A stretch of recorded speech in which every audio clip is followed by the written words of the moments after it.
Welcome to our mini-series.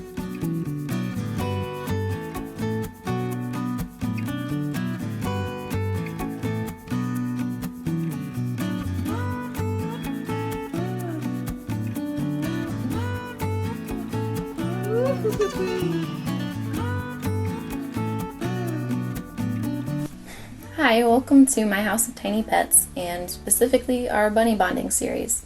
Today is our very last episode of our bunny bonding mini-series. If you've missed some of the ones before this one, just to recap, we got our bunny Dipper in April, a few months ago, and then we had him for a little while and decided he needed a friend because bunnies, they generally do better in pairs. So we went back to the Rabbit Rescue, the House Rabbit Society, where we originally got Dipper. We had many bunny dates.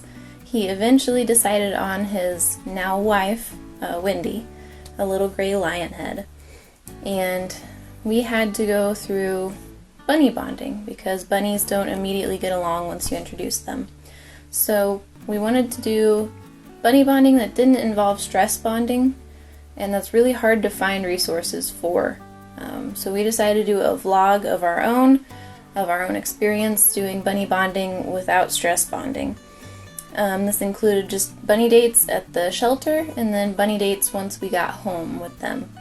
So look back at other episodes if you want to see the more exciting initial bunny dates where we had to kind of break them up once in a while. We had to really keep an eye on them. Today's episode, it's just bunny love, basically. That's what it is. I am an overprotective bunny mom, so I felt very skeptical leaving them alone. I wasn't fully sure if they were bonded yet, so these are the days of them being on really good terms, really good friends. We just didn't want to leave them alone, unsupervised yet. So we debated that final move-in date, and that's what this episode is. It's just like them hanging out in their bunny dates and me not knowing if we can leave them alone or not yet. So it's really cute. Last episode you got to see how happy Wendi was with Dipper, and you'll see a little bit more of that. Just them getting along, them acting together, it's really interesting. It's a lot different than having a single bunny. But yeah, this was all possible thanks to my husband Jacob, who was extremely patient and very supportive in my bunny efforts. The House Rabbit Society, we went through the St. Louis chapter. They were excellent. They handled all of our initial bunny dates at the shelter and kind of taught us what to look for in behaviors and things to encourage, things to discourage. They were excellent in helping us do that. The only resource I could find on YouTube for non-stress bunny bonding, Jana Brock's, you're going to see a link in our description for her YouTube channel, but she does Jana Brock's Bunny Talks. She has a section on bonding, but also just like your care and behavior and things you need to know as a bunny owner. She's an excellent resource as well. But that being said, get ready for lots of really cute bunny content. We've got days 12 through 20 coming up for you. Please enjoy, like, comment, and subscribe, and ask any questions you have. If you have any comments, leave them in the comments below. But yeah, enjoy our very final episode of our bunny bonding mini-series. Thank you guys. Today I am editing videos, so I have the chance to let them roam in the living room. And it's set up pretty much how it's going to be when they're in here full time. And I can just supervise dates. There he is. We have a baby gate up, and he does not like it. He remembers when he was free roam, and we didn't have the baby gate up for him. So we're going to try to do a few more days like this where we can have long 4-hour at least dates with them and make sure nothing bad happens. And once they do a few in a row, we can trust them unsupervised. And it's really funny with them being out of their pens. They are doing zoomies and binkies like crazy, taking advantage of the floor space they have.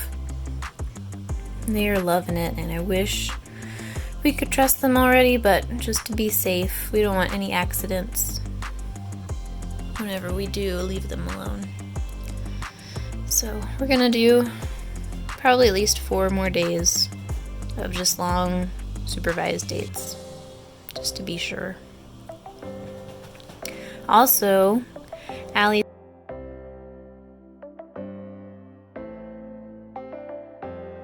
test for coccidia came back negative, so they're able to share litter boxes now.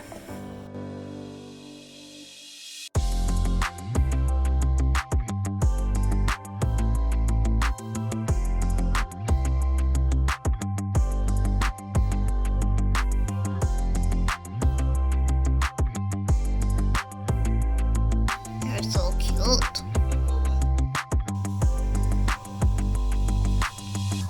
What are you doing?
Having their first sleepover.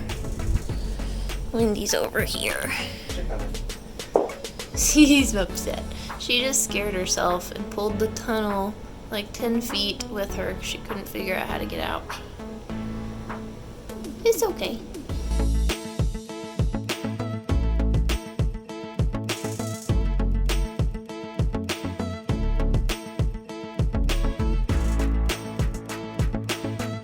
Good morning, everyone.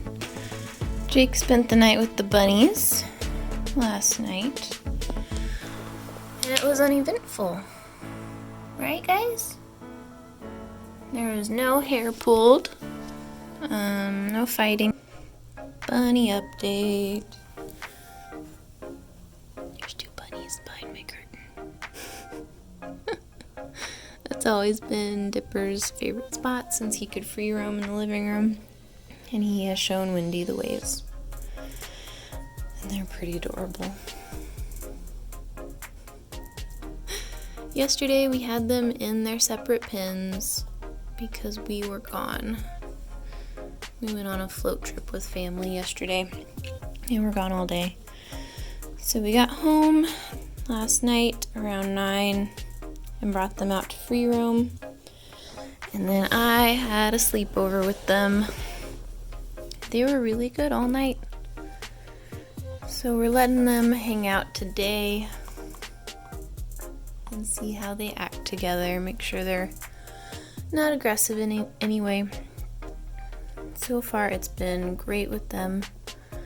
We're just a little skeptical of leaving them alone with no supervision, just in case something goes wrong. But they were running around so much last night. You can see the one rug is a little messed up, and that's after I straightened all the rugs. So that's a recent little zoomie there. But they were going crazy last night, running around, having a ball.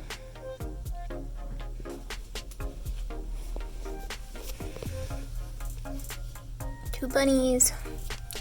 We have bunny-proofed the kitchen. So we got rugs laid out because they freak out with the vinyl flooring. Got toys set up, water set up, little bed.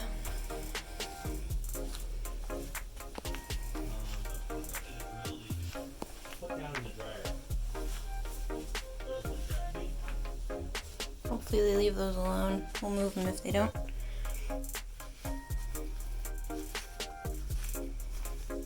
And so far, we brought Wendi in to check it out. And she was scared. And Dipper is too terrified to even come in.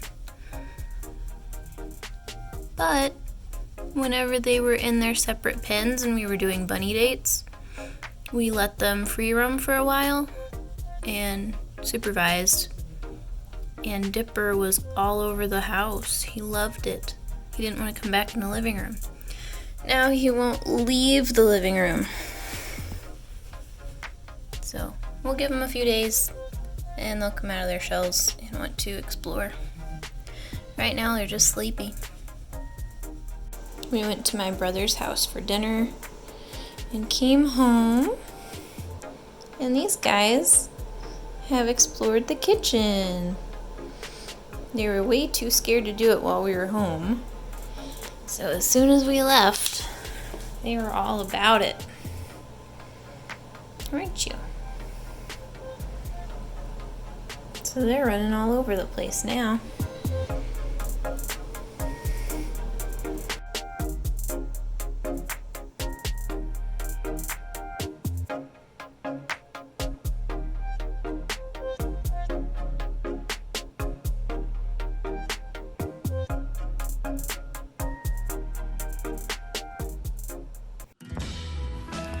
So after 20 days of bunny dates, bunny bonding process, them living in separate X pens next to each other, we decided that it was time for them to be bonded. They seemed to be exhibiting all the great behaviors that we look for. They were grooming each other. They were no longer trying to mount each other. There was no nipping at all. They just laid around together, they played together, they explored together. Everything that a bonded pair would do. So we decided that they could have their first sleepover without us in the room on day 20. Next morning we woke up and they were completely fine. It looked like they had been Zooming all night. You could see that they had played with their toys. There was no hair pulled or anything on the floor. They had a great time without us. So we decided to pronounce them husband and wife and pronounce them fully bonded. Nowadays, they act exactly the same. They snuggle together, they play together, they hide together, they eat together. If one of them decides to go into the next room, they have like a 10-minute break and then you'll see them go back to each other because they're wondering what the other bunny's doing. So we have a fully bonded pair. And I hope that this mini-series has been entertaining. I hope if you're bonding your own bunnies that it has helped you a little bit to know what to expect and know some of the behaviors to look for. But I hope you guys really enjoyed our mini-series. Let us know if you did. Like, comment, and subscribe as always. And look for our next videos. We're probably going to do a hamster video since they have been left out lately. But click that notification bell and you'll be notified the next time one of our videos comes out. Thank you so much.